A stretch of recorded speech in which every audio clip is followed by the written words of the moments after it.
Hello मेरे प्यारे विद्यार्थियों, छात्रा एवं छात्राओं, आप सबको गुड मॉर्निंग। और कैसे हैं आप सब? अच्छे ही होंगे और मन लगाकर अपनी पढ़ाई कर रहे होंगे। आज मैं आपके सामने लेकर आई हूँ पंडित प्रताप नारायण मिश्र, जो हमारा गद्य खंड का पहला लेसन है, जो मैं अभी करा भी चुकी हूँ। जहाँ मैं टीचिंग करती हूँ वहाँ मैंने ये लेसन करा चुकी हूँ मैं। लेकिन कुछ बच्चों को जिन्हें समझ में नहीं आ रहा है, ये पार्ट मैं अच्छे से पढ़ा चुकी हूँ, पढ़ा भी दिया है, अच्छे से समझा भी दिया है और बता भी दिया है कि नोटबुक में इसे कैसे करना है। लेकिन जो बच्चे 8th क्लास से एकदम 9th में आते हैं, उन बच्चों को ये चीज़ें बहुत ज़्यादा कठिन लगती हैं। उन्हें लगता है कि पता नहीं कितना बड़ा कोर्स आ गया, कितना बड़ा जीवन परिचय है, कितने इसमें निबंध हैं, नाटक है, कहानियाँ हैं, उनके कुछ समझ में नहीं आ पाता है। लेकिन घबराने की कोई ज़रूरत नहीं है ऐसे बच्चों को, क्योंकि हम बहुत अच्छे से पढ़ाएंगे क्लास में भी और यहाँ पर भी, और करके भी बताएंगे कि कैसे कैसे चीज़ें होती हैं। तो ये जो हमारा पंडित प्रताप नारायण मिश्र है लेखक, ये बहुत ज़्यादा इम्पोर्टेंट होता है और हमेशा एग्ज़ाम में पूछे जाने वाला होता है। ये चाहे हमारे हाफ ईयरली एग्ज़ाम हो, चाहे फाइनल एग्ज़ाम हो, चाहे हमारा कोई भी टेस्ट हो, टीचर सबसे पहले इसी को एग्ज़ाम में देता है। तो इसलिए हमने ये आपको अच्छे से समझा कर पढ़ा दिया है। इसके अलावा अब ये लिखना कैसे होता है, हमें इसे लिखने का तरीका आना चाहिए कि इसे हमें कॉपी में कैसे लिखना है। तो घबराने की बिल्कुल भी ज़रूरत नहीं है, आप लोग अच्छे से कर सकते हैं, है ना। 8th में से बच्चे आते हैं तो थोड़ा घबराते हैं, लेकिन घबराने की कोई ज़रूरत नहीं है। आप लोग मेहनत करोगे, ध्यान से पढ़ोगे, तो इसमें घबराने वाली कोई बात नहीं है। अब हम बताएंगे कि ये हमें लिखना कैसे है नोटबुक में, और याद कैसे करना है, उसके अलावा एग्ज़ाम में कैसे लिखना होता है, तो हम आपको बताएंगे। ये मैंने खुद लिख कर बताया है, हैंड रिटन नोट्स मैंने खुद बनाया है। एक इस तरह का एक रजिस्टर ले लेंगे, ठीक है। एक रजिस्टर या कोई भी कॉपी जैसी आप ले सकते हैं, एक कॉपी आप ले लेना अच्छी सी, और इसे कवर अप कर लेना। मैंने कवर अप नहीं किया है और बताने के लिए है, तो ऐसी एक कॉपी ले लेना। उस कॉपी में सबसे पहले क्या लिखेंगे, सबसे पहले उसमें आप अपना जीवन परिचय लिखना शुरू कर देंगे। देखो यहाँ पे हमने लिख के दिखाया है कि जीवन परिचय सबसे पहले इसमें लिखेंगे आप। ये बुक है आपकी, बुक में से ही देख देख के आपको लिखना होता है, या आप मैंने लिख के बताया कि कैसे कैसे आपको लिखना है। तो ये लिखने की शैली है, लिखने का तरीका है कि आपको कॉपी में अपनी नोटबुक में इसे तैयार कैसे करना है और एग्ज़ाम में कैसे लिखना है, ये तरीका यहाँ पे बताया गया है। तो सबसे पहले हम एक कॉपी ले लेंगे, कॉपी सब ले ही लेंगे, सबको बनानी है, इस तरह की कॉपी खरीद लेंगे। इसके बाद यहाँ पे लिखना है आपको पार्ट 1, यानी हमारा ही सबसे पहले नंबर 1 पार्ट है। क्या है? गद्य खंड का है ये। इसमें हमारे 3 पार्ट होते हैं हिंदी में, एक गद्य खंड होता है, एक काव्य खंड होता है और एक संस्कृत खंड होता है। तो सबसे पहले हमारा क्या है, ये गद्य खंड हम लेकर चलेंगे। पंडित प्रताप नारायण मिश्र, लेखक का नाम लिख देंगे अच्छे से, सबसे ऊपर बड़े बड़े अक्षरों में पंडित प्रताप नारायण मिश्र। यहाँ पे लिख देंगे जीवन काल, शॉर्ट में इनका जीवन काल यहाँ पे लिख देंगे इस तरह से, जैसे ये मैंने यहाँ पे लिख के बताया हुआ है। इसके बाद आप लिखेंगे जीवन परिचय, इस तरह से जीवन परिचय बढ़िया अच्छे से हेडिंग डालेंगे ब्लैक पेन से। फिर लिखेंगे पंडित प्रताप नारायण मिश्र का जन्म उन्नाव जिले के बैजे नामक ग्राम में या गांव में सन 1856 ईस्वी में हुआ था। इनके पिता का नाम पंडित संकट प्रसाद मिश्र था। मिश्र जी को प्रारंभिक शिक्षा कानपुर में हुई थी। जो मिश्र जी की प्रारंभिक शिक्षा, शुरुआती शिक्षा थी, वह कानपुर में हुई थी। इनके पिता इन्हें ज्योतिष ज्ञान कराकर पैतृक व्यवसाय में लगाना चाहते थे, परंतु मनमोजी स्वभाव होने के कारण मिश्र जी ने स्वाध्याय से ही संस्कृत, उर्दू, फारसी, अंग्रेजी और बांग्ला भाषा का ज्ञान प्राप्त किया। मिश्र जी कानपुर में नाटक सभा का गठन करके हिंदी का अपना रंगमंच बनाना चाहते थे।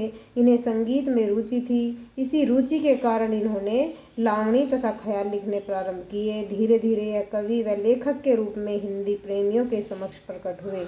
मिश्र जी भारतीय हिंदू जी को अपना गुरु मानते थे। इन्होंने ब्राह्मण तथा हिंदुस्तान पत्रों के माध्यम से नव जागरण का संदेश घर घर तक पहुंचाया। मिश्र जी की मात्र 38 वर्ष की आयु में, यानी अल्प आयु में, बहुत कम आयु में ही सन 1894 ईस्वी में कानपुर में मृत्यु हो गई थी। इस तरह मैंने लिख के बताया है, आप यहाँ से भी लिख सकते हैं, कोई दिक्कत नहीं है। वीडियो को रोक के यहाँ से आप लिख सकते हैं। फिर इनका हम लिखेंगे साहित्यिक परिचय ऐसे ही नीचे। साहित्यिक परिचय हेडिंग डालेंगे, फिर इसके अंदर का सारा लिख देंगे। ठीक है, पढ़ने की जरूरत नहीं है, इसे अच्छे से मैं पढ़ा चुकी हूँ क्लास में भी, बस एक लिखने का तरीका बताया जा रहा है आपको कि ये लिखना कैसे है नोटबुक में अपनी। यहाँ से फिर हेडिंग अच्छे से डालेंगे, यहाँ तक लिख देंगे। ठीक है, इसके अलावा आगे भी फिर आगे यहाँ तक हमारा ख़त्म होता है साहित्यिक परिचय। ठीक है, साहित्यिक परिचय लिखने के बाद बच्चों कृतियाँ लिख देंगे। कृतियाँ ये हमारी क्या है, हेडिंग है, हम हेडिंग डाल देंगे। इसके अलावा हम सारी अपनी कृतियों में क्या क्या आता है, निबंध, संग्रह, नाटक, काव्य, प्रहसन, अनुदित, इन सबको हम डाल के हेडिंग इनके सामने ये लिख देंगे कौन कौन से निबंध है, कौन से नाटक है, कौन से काव्य संग्रह है, कौन से प्रहसन है, कौन से अनुदित है। क्लास में भी अच्छे से समझाया है और पहले मैं इसे अच्छे से पढ़ा चुकी हूँ।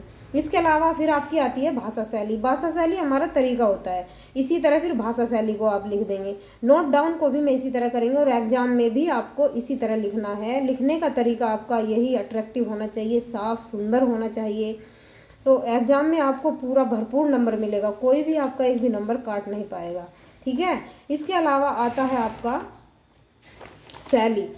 फिर आपकी शैली आ जाती है, इस तरह शैली को लिखेंगे, शैली हेडिंग डालेंगे, फिर उसके अंदर का लिखेंगे। फिर हास्य शैली, हास्य व्यंग प्रधान शैली, गंभीर विचारात्मक शैली। इस तरह से आप अपनी नोटबुक में सारा इस तरह से लिखते जाएंगे। इसमें से भी लिख सकते हैं, ऐसी कोई दिक्कत नहीं है, और आप अपनी बुक में से भी लिख सकते हैं। फिर हिंदी साहित्य में स्थान, यहाँ से यहाँ तक आप लिख लेंगे। उन बच्चों के लिए है जो घबराते हैं, जिन्हें समझ नहीं आता है, तो कॉपी में किस तरह लिखना है, इस तरह आपको कॉपी में अच्छे से लिखना है, ताकि आपकी भी और एग्जामिनर भी जो चेक करे आपको पूरे नंबर दे, और क्लास में जो टीचर है आपका वो कॉपी चेक करे तो वह भी अच्छे से आपकी राइटिंग को देखकर खुश हो जाए। ठीक है, इस तरह से आप करेंगे। इसके अलावा फिर आते हैं आपके क्वेश्चन आंसर। इसमें व्याख्या गद्यांश आते हैं आपके गद्यांश। जिस तरह से यहाँ ये बुक देख लो, बुक में से बता चुकी हूँ फिर भी, लेकिन जिसकी समझ में नहीं आ रहा है वो देख सकता है। जैसे ये गद्यांश दे दिया है यहाँ पे, ये क्वेश्चन भी दिए हैं वन लाइनर, लेकिन ये सारे आपके जीवन परिचय में ही आ जाते हैं। बुक में क्वेश्चन नोटबुक में करना चाहे कर सकते हैं, और नहीं करना चाहे तो नहीं कर सकते। सारे आप क्वेश्चन पढ़ के देख लेना, सबके आंसर आपके जीवन परिचय में ही मिल जाएंगे। इसके अलावा आपका आता है रेखांकित अंशों की व्याख्या और तथ्यपरक प्रश्न। इसमें आपको क्या करना है, निम्नलिखित गद्यांश से संबंधित प्रश्नों के उत्तर दीजिए। क्लास में बताया, यहाँ भी अच्छे से बता रही हूँ एक बार। यदि हम वैध होते तो कफ और पित्त के सहवर्ती, ये हमारा गद्यांश यहाँ से यहाँ तक दिया हुआ है। ठीक है, इस गद्यांश में यहाँ क्वेश्चन दिए हुए हैं, उपयुक्त गद्यांश के पाठ और लेखक का नाम लिखिए। तो आपको पाठ और लेखक का नाम लिखना है। क्या है, हमने क्या पढ़ा है, पाठ का नाम बात है और लेखक का नाम पंडित प्रताप नारायण मिश्र है। ये मैंने यहाँ लिख के दिखाया। जब हमारा एक गद्यांश दिया होता है तो हम इसे एक शॉर्ट में लिख लेते हैं। ये देखो यहाँ हमने लिखा है, निम्नलिखित गद्यांश से संबंधित प्रश्नों के उत्तर दीजिए। यदि हम वैध होते, ये हमने डैश डैश करके यहाँ से लिख दिया है। जो हमारी पूरा गद्यांश दिया था डैश डैश करके हमने यहाँ तक लिख दिया है कि हमें यहाँ से यहाँ तक के क्वेश्चन लिखने हैं।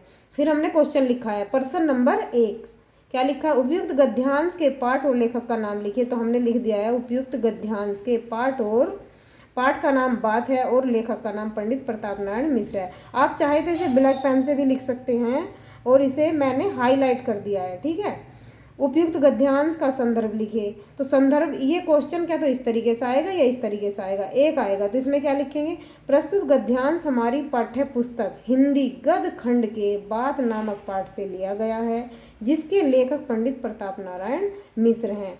आप इसे ब्लैक पेन से भी लिख सकते हैं, ताकि ये अलग ही चमके और अट्रैक्टिव लगता है देखने में। और मैंने इसे आपके लिए हाईलाइट कर दिया है ताकि आपको अच्छे से समझ में आ जाए। फिर तीसरा क्वेश्चन आता है इसमें, रेखांकित अंश की व्याख्या कीजिए। अंश की व्याख्या में जो हमारा गद्यांश दिया होता है, अगर हमारी समझ में नहीं आता तो हम एज इट इज ऐसे ही उतार देते हैं, लेकिन थोड़ा इसमें बदलाव किया जाता है। आप यहाँ से देख सकते हैं। ठीक है, मैंने इसमें लिख दिया है, आप यहाँ से देख सकते हैं। और जब क्लास में अच्छे से समझाया जाता है तो उन चीज़ों को भी हम इसमें ऐड कर सकते हैं। ठीक है, इसके अलावा आगे का क्वेश्चन है, आगे क्वेश्चन दिया हुआ है, वैद किस बात की बात करते हैं, किस बात की बात करते हैं, जो वैद होते हैं वो किस बात की बात करते हैं, कफ और पित्त के सहवर्ती बात की व्याख्या करते हैं। यानी जो पित्ताशय रस होता है या हमारे शरीर में जो बीमारियां होती हैं उनके सहवर्ती बात करते हैं। फिर इसका क्वेश्चन है, भूगोल वेत्ता किस बात का अध्ययन करते हैं, भूगोल वेत्ता किसी देश के जल बात का वर्णन करते हैं। ठीक है, इसके अलावा डे क्वेश्चन है, इसमें 5 क्वेश्चन दिए हुए हैं, ये मैंने करके बताया है, वहाँ पे 5 नहीं आते, वहाँ 3 एग्जाम में 3 से या 4 क्वेश्चन आते हैं। व्याख्या और संदर्भ या पाठ का नाम, लेखक का नाम, ये अवश्य ही आता है, बाकी क्वेश्चन इनमें से शायद नहीं आते। 3 या 4 क्वेश्चन आपको वहाँ देखने को मिलेंगे। भूगोलवेत्ता होते तो जल बात का वर्णन करते या पर्यावरण का। हम अपने हृदयस्थ भाव की अभिव्यक्ति किसके माध्यम से करते हैं, किसके, बात के माध्यम से करते हैं। ठीक है, बात के माध्यम से करते हैं। इसके अलावा फिर दूसरी गद्यांश है हमारा, सच पूछिए। दूसरा गद्यांश ये रहा हमारा, बुक में दिया हुआ है, ये रहा बुक में, देखो ये रहा, सच पूछिए तो इस बात की भी क्या बात है जिसके प्रभाव से मानव जाति समस्त जीवधारियों की शिरोमणि है। ये यहाँ तक दिया हुआ है, ठीक है, रखी हुई है, ये मैंने अच्छे से पढ़ा दिया है। इसके अलावा करने का तरीका है, इसमें भी ऐसे क्वेश्चन दिए हुए हैं, ये रे का, खा, गा, घा, अंगा है, इतने सारे क्वेश्चन दिए हुए हैं। वहाँ केवल एग्जाम में 3 से या 4 क्वेश्चन आते हैं, इसके अलावा नहीं आते। इसमें हमने ये भी किया है, इसमें भी हमें यही करना है, डैश डैश करके लिख देंगे और इसके क्वेश्चन लिख देंगे। गद्यांश के पाठ और लेखक का नाम लिखिए। गद्यांश के पाठ का नाम बात और इसके लेखक का नाम पंडित प्रताप नारायण मिश्र है। जितनी भी व्याख्या हमारी इसमें से आती हैं, सारी व्याख्याएं जितनी भी आएंगी, इन व्याख्याओं का संदर्भ एक जैसा होगा या लेखक का नाम और पाठ का नाम एक ही लिखा जाएगा। इस पाठ से जो आएंगे, हमारे पहले पाठ से जितनी व्याख्या भी आएंगी, जितने गद्यांश आएंगे, वो सब इसी तरह आएंगे। फिर रेखांकित अंश की व्याख्या कीजिए। आप यहाँ से भी कर सकते हैं, आपकी कहीं और से समझ में नहीं आ रहा है और एग्जाम में आप याद कर सकते हैं। बहुत ज़्यादा ईजी है बच्चों ये, इसे 2-4 बार आप रिवाइज करोगे तो आसानी से इसे आप अपनी नोटबुक में या एग्जाम में लिख दोगे। इसके अलावा आप यहाँ से नोट कर सकते हैं, या जब कुछ भी समझ में नहीं आता तो पूरा का पूरा गद्यांश एज इट इज उतार देते हैं जो पेपर में दिया हुआ होता है अच्छे से। इसके अलावा अगले वाले क्वेश्चन आते हैं फिर इसका, किस कारण मानव जाति समस्त जीवधारियों की शिरोमणि है। किस कारण है, बात के कारण है ना, बात के प्रभाव के कारण ही मानव जाति समस्त जीवधारियों की शिरोमणि है, क्योंकि एक मनुष्य जाति ही ऐसी है जो जिसमें बात करने की क्षमता होती है और वह इसीलिए सर्वश्रेष्ठ मानी जाती है। सुख, सारिका आदि, इन्हें हम तोता मैना के नाम से जानते हैं। ये नवचारियों में जितने भी उड़ने वाले पक्षी होते हैं, कोई भी बोल नहीं पाता है, लेकिन ये जो मनुष्य बोलता है उनके कुछ शब्दों को उच्चारित कर लेते हैं, इसीलिए अन्य नवचारियों की अपेक्षा अधिक आदर पाते हैं या आदरणीय माने जाते हैं। फिर निराकार परमात्मा का संबंध बात से कैसे है। बात के संबंध के कारण ही लोग परमात्मा को निराकार मानते हैं, यानी बातों के कारण ही लोग परमात्मा को, बात के कारण ही हम बोलते हैं ना, बातें करते हैं, इसीलिए हम परमात्मा को निराकार मानते हैं। या आई होप आपकी ये पाठ समझ में आ गया होगा। और जैसे ये पाठ है पहला, जैसे हमने पहला पाठ किया है, ठीक इसी तरह आपका दूसरा पाठ होगा जो प्रेमचंद का है। जितने भी गद्य में पाठ दिए हुए हैं आप अपनी इसमें देख सकते हैं, जितने भी पाठ इसमें दिए हुए हैं हमारे गद्य में, कितने पाठ दिए हुए हैं इसमें, 8 दिए हुए हैं, यानी 9 दिए हुए हैं। जितने 8 पाठ हैं ये इसकी, ये देखेंगे ये 8 पाठ जितने भी हैं, 8 के 8 पाठ ऐसे ही होंगे, बस सबका नाम चेंज होता रहेगा, लेखक का नाम, पाठ का नाम चेंज होता रहेगा और उनके क्वेश्चन बदलते रहेंगे। लेकिन हमारा करने का जो तरीका रहेगा, जो हमारा लिखने का तरीका, सारी जितनी भी जीवनियाँ हैं, जितने भी हमारे ये हैं जीवनी पंडित प्रताप नारायण की जैसे हमने लिखी है, बिल्कुल ऐसे ही हमें बाकी कवियों की भी लिखनी होगी, है ना, सबकी हमें इसी तरह लिखनी होगी जैसे हमने लिखा है। सबकी जो जो उनके बारे में दिया हुआ है वो आप बुक में से लिख सकते हैं, ठीक है। और मैं भी यूट्यूब पे डालती रहूँगी ताकि आपको इससे फ़ायदा मिलता रहे, है ना। आप इस चैनल को सब्सक्राइब कर लेना, इस पर आपको ये सब चीज़ें देखने को मिलती रहेंगी कि एग्ज़ाम में कैसे लिखा जाता है, को क्या क्या चीज़ें आती हैं, मैं समझाती रहूँगी, ठीक है।